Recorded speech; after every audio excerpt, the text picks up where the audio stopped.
How to repair the new Outlook on Windows 11. So here I am in the Outlook application. So for example, if you might be encountering some problems when navigating your Outlook application, what you can do is that you can repair the application by using the Windows feature for that. So from here, if you want to repair Outlook, what you can do is that you can go right here to search, and then from there, we just need to type in installed applications. And then you should see this installed apps system settings. From here, just click on it. And then this settings will show. And then it will have your list of applications in your computer. So from here, just type in Outlook. And then we can see the Outlook application right here. Click the three dots, click Advanced Options. From there, scroll down, then we should see the Repair button right here. So from there, we can see two buttons.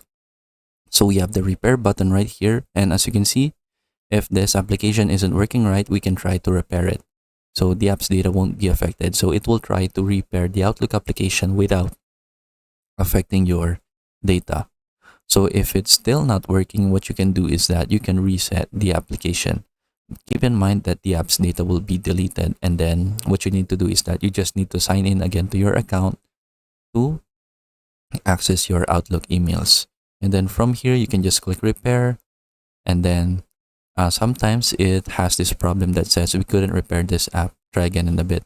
So if that happens, what you need to do is that you need to close Outlook.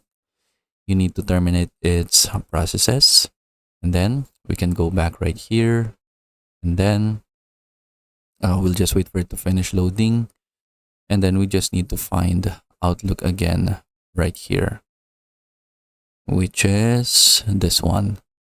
From there, go back to Advanced Options, and then we can try to repair the application. And then now, as you can see, the repair has finished repairing Outlook. Now, what we can do is that we can open Outlook right here, and then you can go ahead and test if the problem is now fixed. And then that is basically it. So that is how we can repair the new Outlook on Windows 11. I hope you learned how to do it, and thank you for watching.